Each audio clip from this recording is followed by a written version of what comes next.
The ballroom looked like something designed to convince the world that evil did not exist. Crystal chandeliers spilled warm light over polished marble floors. White roses climbed silver arches in perfect symmetry. A string quartet played softly in the corner, their music floating above the hum of conversation like a polite lie. Everything shimmered with money so old and confident it did not need to announce itself. And yet beneath the perfume and laughter there was another scent, something metallic and sharp, like a blade hidden inside velvet. Lucia sat at a small round table near the wall, fingers wrapped around the stem of a champagne glass she had barely touched. From a distance she might have looked calm, elegant even, her navy dress falling cleanly over her knees, her posture straight, but inside her chest her pulse ticked too fast. She could feel the weight of the room pressing against her skin. This was not her world, it never would be. She had grown up learning that power was a language spoken quietly and enforced violently. Her father had taught her that men who smiled the widest were often the ones with the sharpest knives. As an investigative journalist, she had built her career on dismantling facades exactly like this one. Luxury irritated her. It felt wasteful, dishonest. Every glittering surface demanded a question she could not stop asking. Who paid the price for this? She was here only because Mariana had begged her to come. Mariana, glowing across the ballroom in white silk, laughing as photographers chased her like moths around a flame. Lucia loved her like a sister. That was the only reason she tolerated the suffocating opulence, the eyes that slid toward her and lingered too long. She felt watched in a way that was different from ordinary curiosity, not admiration, assessment. Men in tailored suits glanced at her then at each other, a silent exchange. She recognized the pattern instantly, cataloging, measuring usefulness, vulnerability. She kept her expression neutral, lifting the glass to her lips to give her hands something to do. Her training whispered, "Never show discomfort. Predators smell it." A ripple moved through the room. It was subtle, like a change in air pressure before a storm. Conversations softened. Laughter thinned. Several heads turned toward the entrance, then toward her side of the ballroom. Lucia didn't look immediately. She had learned that reacting too fast invited attention. Instead, she counted her breaths, slow and even, and only then shifted her gaze. He was already sitting beside her. She hadn't seen him approach. The chair had not scraped. No footsteps had announced him. One moment the seat was empty, the next it belonged to a man who carried silence with the authority of a weapon. He didn't look at her. His attention remained fixed on the room, posture relaxed, one arm resting on the back of her chair with effortless familiarity. To anyone watching, they might have seemed like a couple sharing a private moment. Up close, she noticed details that didn't belong in a fairy tale wedding. The faint outline of a holster beneath his jacket, the way nearby men shifted their stance, unconsciously giving him space. His face was calm, almost bored, but his eyes were alert, scanning, calculating. She knew instantly who he was without needing a name. Power recognized power, even when it wore a tuxedo. Then he leaned closer. His voice brushed her ear, low and steady. "Pretend you're with me." No introduction, no explanation, just that. Her heart kicked once hard. The words were not flirtation. They carried an edge of command wrapped in something stranger, protection, urgency. She followed his gaze across the ballroom and saw them clearly now, three men near a pillar, their attention fixed on her table. When his arms settled more firmly behind her shoulders, their expressions changed. Interest evaporated, they looked away. The shift was immediate and absolute. Lucia felt it like a door slamming shut. The pressure that had been crawling over her skin vanished. The air around her table grew still, insulated. She became aware of how close he was, the heat of his body, the controlled rhythm of his breathing. He hadn't touched her beyond that casual arm, yet the message he projected was unmistakable, mine to guard. She should have been offended, alarmed. Instead, a cold, rational part of her mind observed the evidence. The room responded to him. The men who had been studying her had retreated. The invisible line around her chair had become a wall. She didn't know why being near him was safer. She only knew that it was. So she lifted her chin slightly, angled her body toward his as if it were the most natural thing in the world, and played along. Somewhere in the ballroom the music swelled, applause erupted for the bride and groom, and the illusion of celebration continued. But inside the small circle created by his presence, a different story had begun, one written in whispers and glances and the unspoken understanding that she had just stepped into something dangerous. And for the first time that night, Lucia was no longer alone. The room did not return to normal after he sat beside her, even though the music continued, and the bride kept smiling for cameras. Lucia felt the shift like a current under the floor. Something ancient and dangerous had recognized him, and adjusted itself accordingly. Conversations softened, laughter became careful, and every movement around them gained intention. She kept her gaze forward, but her senses stretched wide, cataloging everything. The men near the pillar no longer looked at her, they looked at him. And that was worse because their eyes carried obedience mixed with fear, the kind of fear that came from knowing exactly what he was capable of. The man beside her did not move yet. He controlled the space without lifting a finger. His stillness was heavier than motion. She became aware of the warmth of his arm behind her chair, the silent barrier it created, and the realization settled slowly. He was not pretending for the room, he was shielding her from something real. Her pulse climbed again, but this time it was not embarrassment, it was instinct warning her that she had wandered into a territory where rules were written in blood. She leaned slightly toward him, enough to maintain the illusion, and whispered, "Who are you?" His answer came without turning his head, just a breath against her ear. "A man you are safer standing next to than sitting alone." The simplicity of it made her stomach tighten, because it was not arrogance, it was fact. Across the ballroom, a tall man with a scar along his jaw started toward them, his smile stretched too wide. His gaze slid over Lucia like he was pricing her, and the air around her table dropped 10 degrees. The scarred man slowed when he reached the invisible line around her chair. He looked at the stranger beside her, and the smile died instantly. No words were exchanged, none were needed. The scarred man dipped his head in a gesture that was not respect but surrender and retreated into the crowd. Lucia felt the echo of that silent confrontation inside her chest. She had seen power before: politicians who owned cities, executives who owned governments, but this was different. This was personal and immediate, like standing beside a loaded weapon that had chosen not to fire. She turned her face just enough to study him.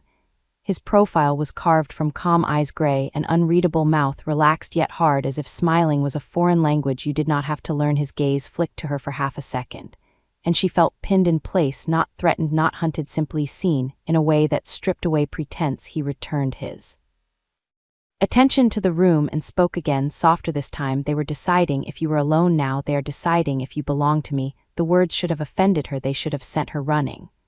But instead a strange steadiness settled in her bones, because the men who had measured her were no longer measuring, they were avoiding. And in a world she did not understand, avoidance meant survival. The music swelled, applause rose, and somewhere champagne glasses collided in celebration. But Lucia sat inside a silence that belonged only to them, aware that a single whisper had rewritten her place in that ballroom, and that leaving his side now would be like stepping back into open water with sharks that had already tasted the idea of her.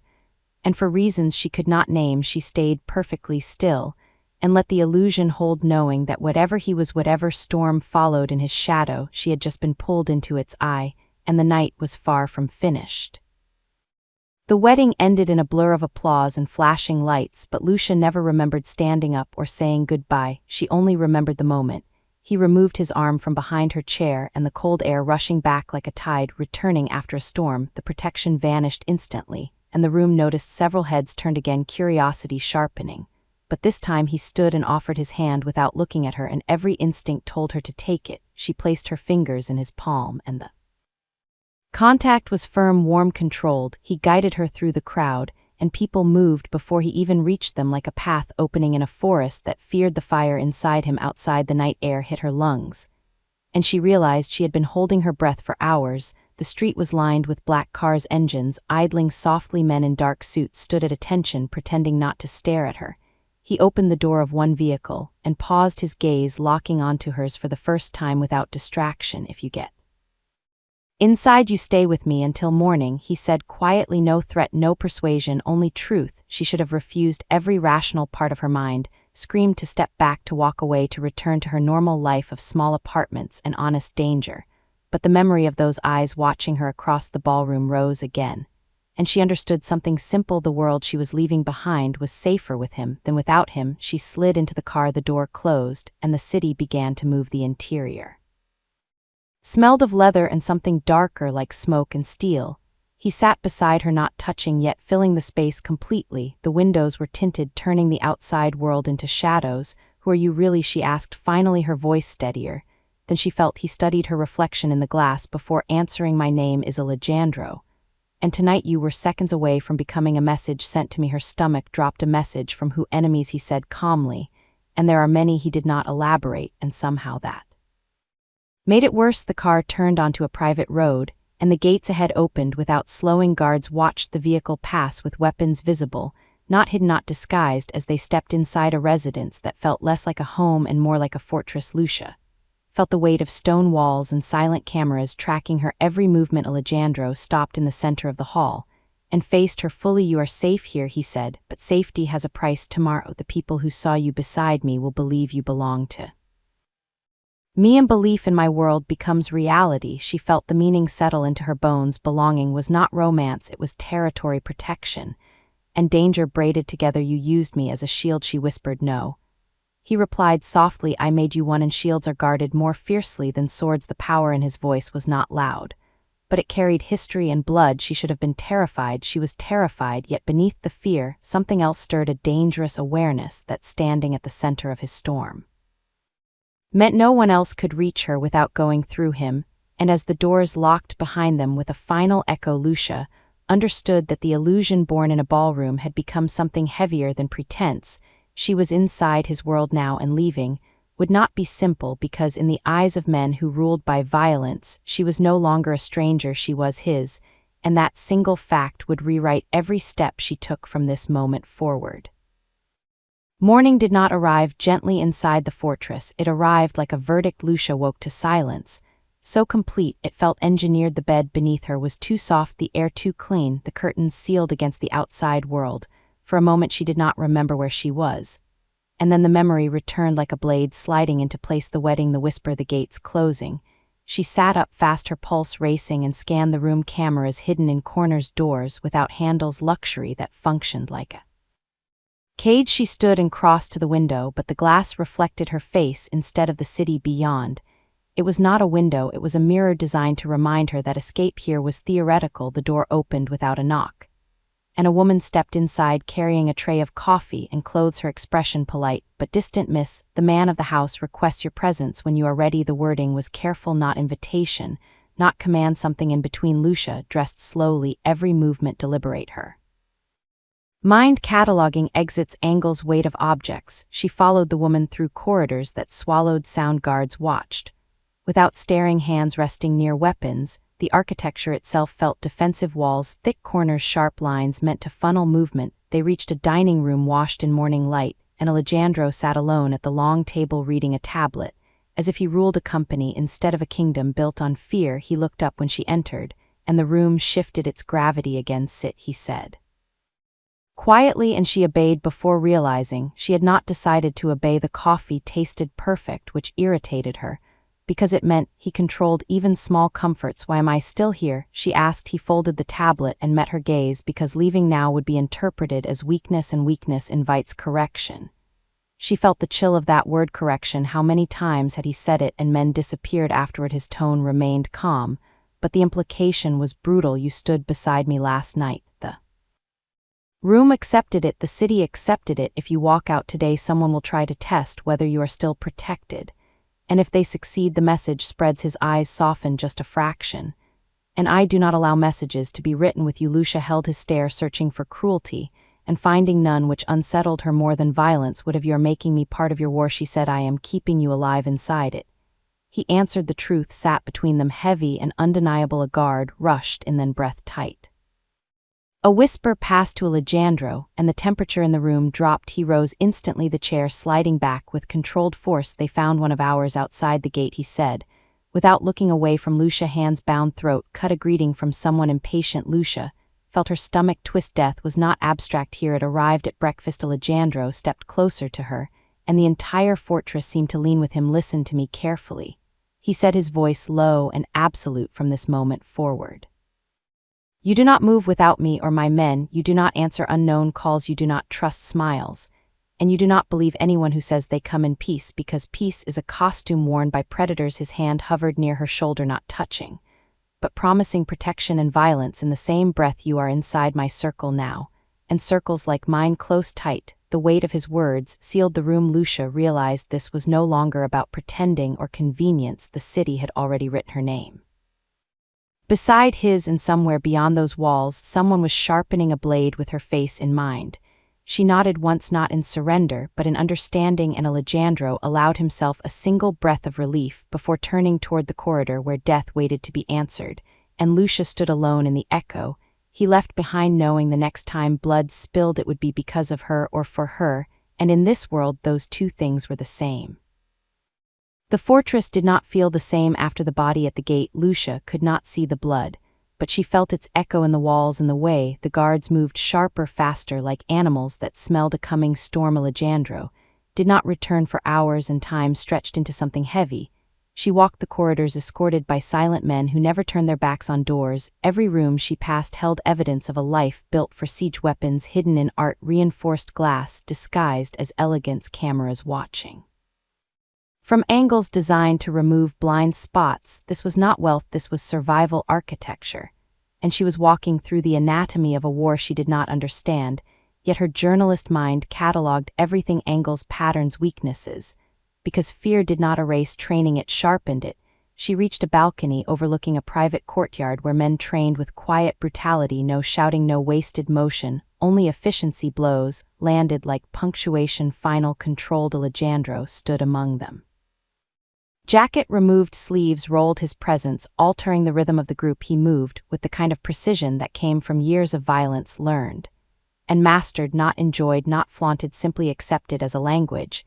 He had to speak fluently. One man lunged, and Alejandro disarmed him in a single fluid motion, the knife clattering to the stone. The courtyard froze for a second, and Lucia realized she had been holding her breath. He did not humiliate the man, he offered his hand, pulled him up, spoke something low, and the group resumed as if nothing had happened. Power without spectacle. She felt the shift inside her, then the first crack in the monster she had built in her head. This was not chaos, this was discipline enforced by a man trying to keep it from devouring itself. He looked up suddenly and found her watching across the distance, their eyes locked. And the courtyard disappeared. She saw exhaustion there hidden beneath steel, a weight carried too long. He dismissed the men with a gesture and crossed the space toward her, each step steady. When he reached the balcony, he did not touch her, he simply stood close enough that the air changed. You should not watch that, he said quietly. Why, she asked. Because it shows you what I am, he replied. And what are you, she pressed. He took a breath like a man choosing honesty over comfort. A wall, he said. If I fall, everything behind me burns. The simplicity of it struck harder than any confession. He was not proud of the violence, he was resigned to it. A structure built to hold back a flood. Lucia leaned against railing, the stone cold beneath her palms. You carry this alone, she said. He let out a humorless breath. Alone is safer. People die when they stand too close to me.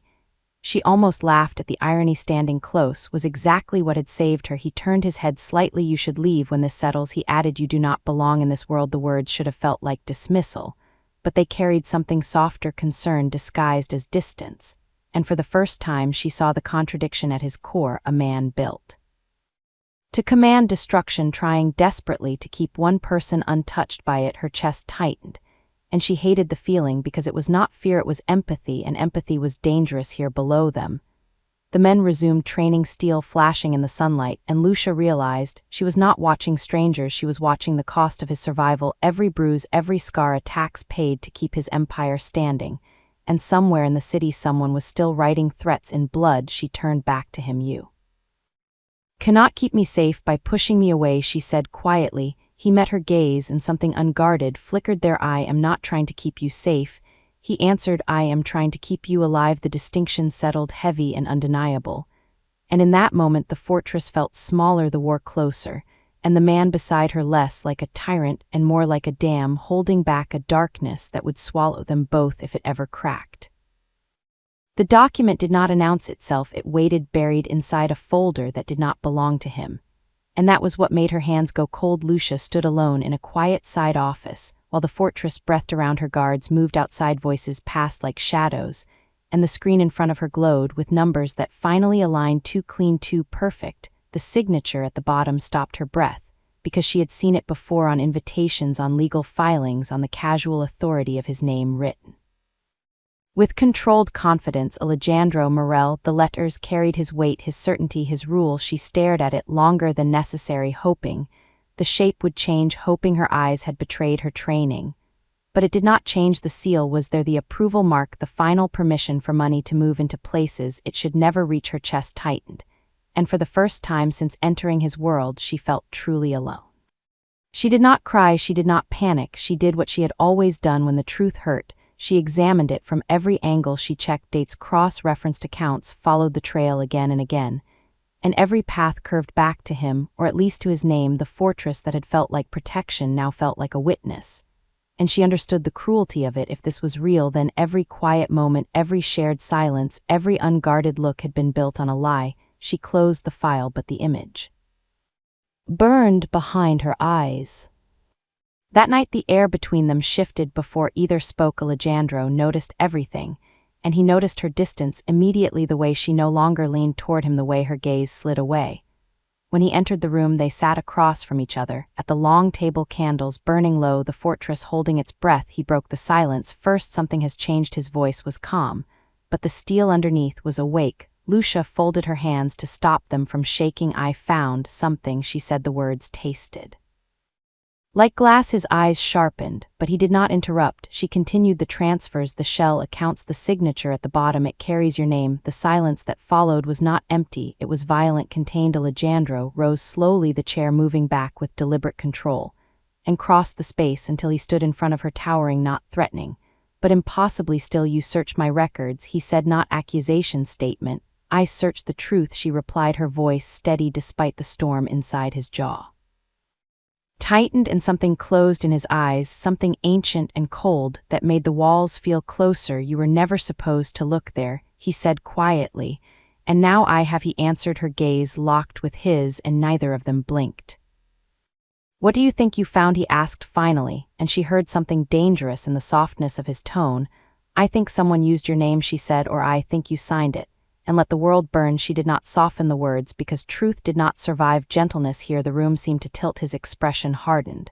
And when he spoke, his voice cut clean. You came to me under false pretenses. You stood beside me knowing you were digging into my life, and now you sit here judging me. She stood as well, refusing to shrink. I came because people were dying, because money like this destroys lives, and because I believed you might be different. The last words were the worst. They struck something raw, and he laughed. Once a sound without humor. Belief is a luxury you cannot afford near me, he said, and turned away, dismissal sharper than any shout. She took a step after him, then stopped. The distance between them filled with everything unsaid. Outside, the fortress hummed with quiet violence. Men loyal to him moved unaware that the ground beneath their leader had cracked, and Lucia understood with brutal clarity that whatever the truth was, it would cost her him or her integrity or both. The signature had done its work, and the war had shifted inward where wounds cut deepest. The article left her hands at dawn, and the city inhaled sharply. Lucia watched the screen as the upload completed. Her reflection pale in the glass. She had not written his name in accusation, she had written the pattern, the money, the shadows moving through the empire. And the implication hung heavy enough to shake foundations. It was not mercy, it was precision. She wanted the truth to surface without detonating blindly, but truth had its own hunger, and once released, it moved faster than her intentions. Her phone vibrated. Instantly, messages flooding in, editors hungry for blood, anonymous numbers whispering warnings. The fortress felt farther away than it ever had, and she knew the space between them was no longer emotional, it was lethal. She stepped into the street against advice, against instinct. The air carried the scent of rain and electricity. People moved normally, unaware that a quiet war had shifted under their feet, but Lucia felt it in every passing glance in the way. A black car slowed half a second too long at the curb. She turned a corner, and the city narrowed. The sound of footsteps echoed behind her, measured, not rushed, not hidden. She did not look back. Training told her never to confirm fear. She crossed the street without signaling.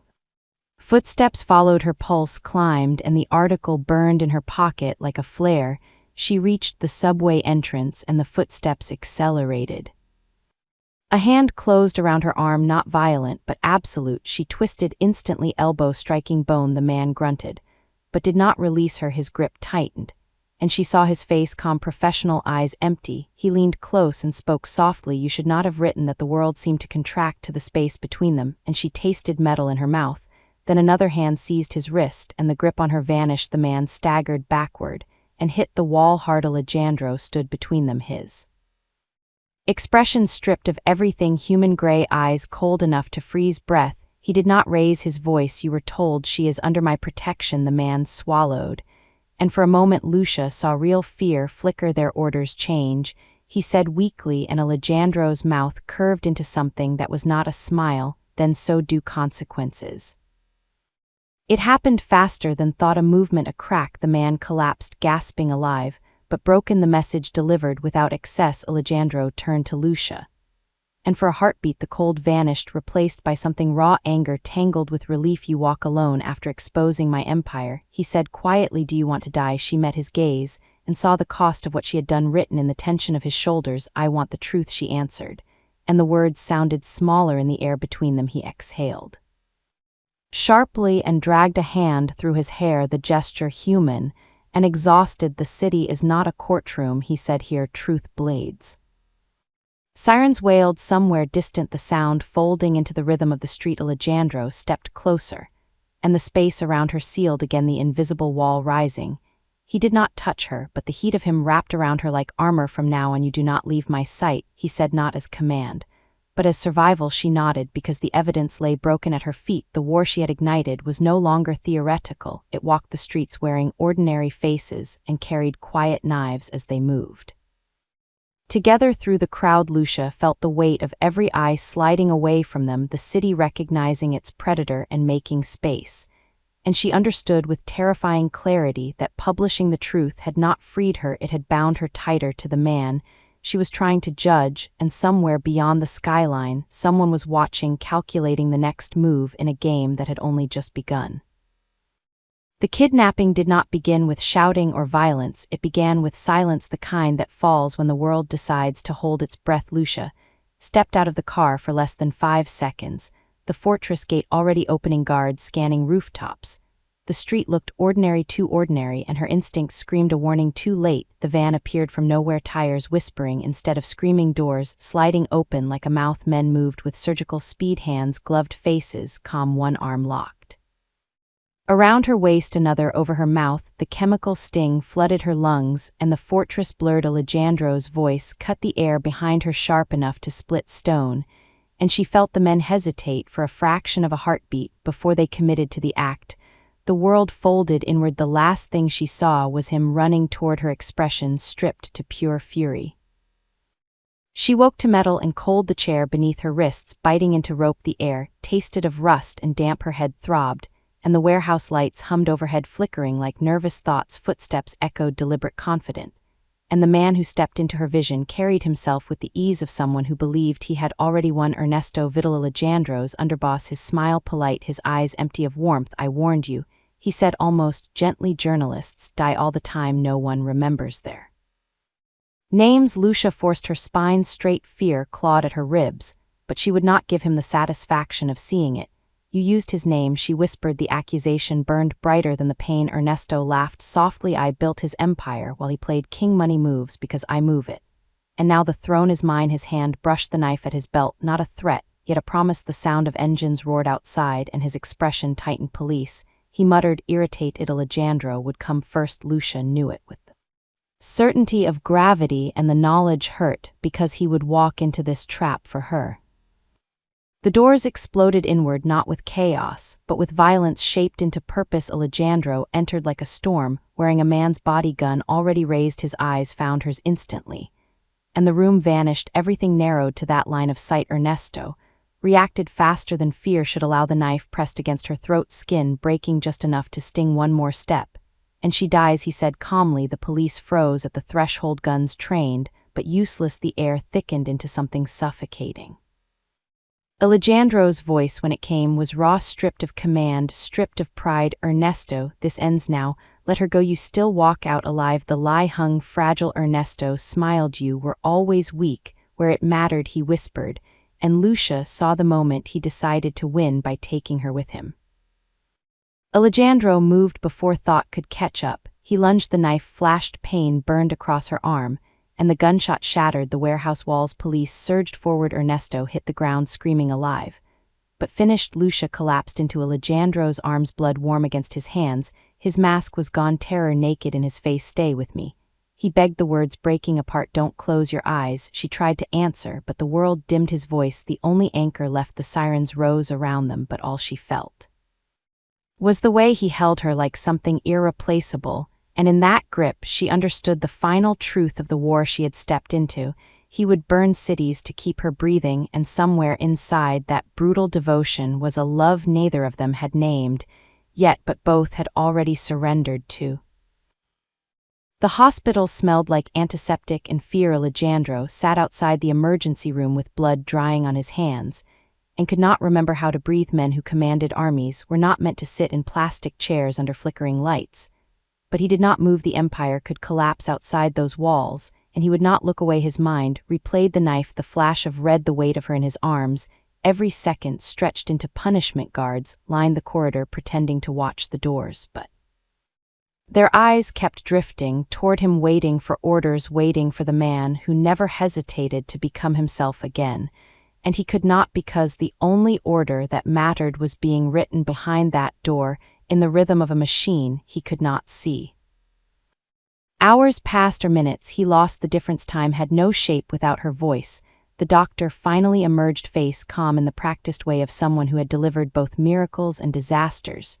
She is alive. The word struck him harder than any bullet. The wound is serious, but not fatal. She lost blood, but she will recover. The corridor exhaled as one. Alejandro stood too fast, the world tilting for a heartbeat before snapping back into focus. Alive was enough. Alive was everything. He entered the room slowly, as if loud steps might steal the miracle. Lucia lay pale against white sheets, her arm wrapped in bandages, machines whispering proof of life. He moved to her side, and for the first time since inheriting his throne, he let his hands shake. He touched her fingers carefully, afraid she would disappear under his skin.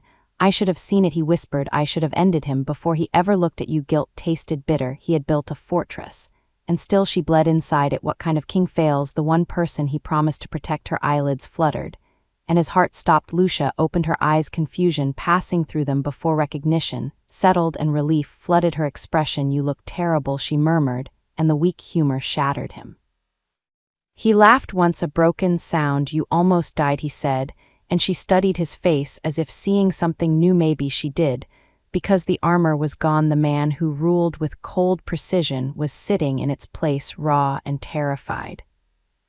You came for me, she said softly, as if the answer were uncertain. There was never a world where I would not, he replied, and the truth of it hung between them, undeniable. He pressed his forehead against her hand, and the confession slipped free, without strategy, without pride. I cannot lose you. The empire can burn, every city can turn against me, but if you leave, I am nothing. The words felt like treason against the persona he had worn his entire life, yet they felt cleaner than any command he had ever spoken. Lucia's fingers tightened, weak but certain. I am not leaving, she whispered, and something inside his chest unlocked a breath he had been holding since the wedding. The door opened quietly. A guard stepped in, whispering, the council is gathering. They want decisions, they want blood. Alejandro closed his eyes for a moment, the throne calling him back to its violence. He looked at Lucia, and she nodded once, understanding without words. Go, she said, finish this and come back to me. He straightened, the storm returning to his posture, but it carried a new center, a reason beyond power. He kissed her forehead, gentle, in a way no one outside that room would ever witness, and turned toward the corridor. The empire waited, trembling, and for the first time it did not own him. She did, and that terrified him more than any enemy ever could, yet it also made him unstoppable. The council chamber was colder than any battlefield Alejandro had walked into in his life, not because of the stone walls or the armed men lining them, but because every pair of eyes inside the room was measuring him, waiting to see if the wound he carried had made him weak. The long table gleamed under harsh light, the capos seated like carved statues, hands folded, faces unreadable.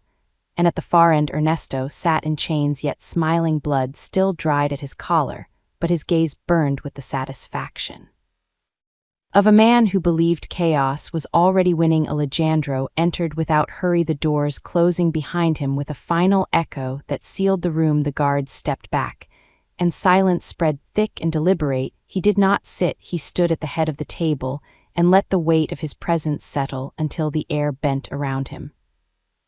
"You betrayed the throne," he said finally, his voice quiet enough that every man leaned forward to hear. Ernesto laughed softly. "Betrayal is only a word used by the one who loses," he replied. "I built your empire while you played king. I decided where the money flowed, where the power moved you, where the symbol nothing more. The insult hung in the chamber, daring someone to breathe." Alejandro's expression did not change, but the temperature dropped another degree. "You tried to kill what stands under my protection," he said. The first time the words carried something beyond politics, they carried personal fury. The capos shifted, they understood the difference. Ernesto saw it too, and his smile faltered. "She made you weak," he hissed. "She made you human." Alejandro stepped closer, the chains rattled as guards tightened their grip, and his answer cut clean. "She made me choose, and I chose." The execution was not loud, it was efficient. A nod, a shot, a body hitting stone. The echo faded, and with it the last illusion of Ernesto's rebellion. The council did not applaud, they bowed their heads, acknowledging the restoration of order. But Alejandro did not sit in victory. He turned toward the doors, and they opened. Before he reached them, Lucia stood there, arm bandaged, pale, but upright. The guards had tried to stop her and failed, because she walked with a certainty none of them could deny. Whispers rippled through the chamber. The woman at the center of the war, the one he bled for, the one he broke rules for. Alejandro crossed the distance between them in 3 strides, and took her uninjured hand, lifting it high enough for every man in the room to see. "This," he said, "is Lucia. She stands beside me, not behind, not beneath." Beside. The words shattered centuries of tradition. The capos stared, shock breaking their composure. A partner, not a possession, a declaration that rewrote the law of the throne. For a heartbeat no one moved. Then the oldest capo rose slowly and bowed deeper than protocol demanded. One by one the others followed the gesture, spreading like fire. Acceptance. Sealed in silence, Lucia felt the weight of the empire settle, and realized she was no longer an outsider, she was written into its spine. She looked at Alejandro and saw not a monster, not a king, but a man who had burned his own rules to keep her breathing, and the understanding struck like lightning. This was love in its most dangerous form, chosen in a room that only respected blood and power. The chamber held its breath, and Alejandro lowered his forehead to hers just a fraction. The storm finally quiet. "We end the war here," he murmured, and she believed him, because the throne had just changed forever, and so had they.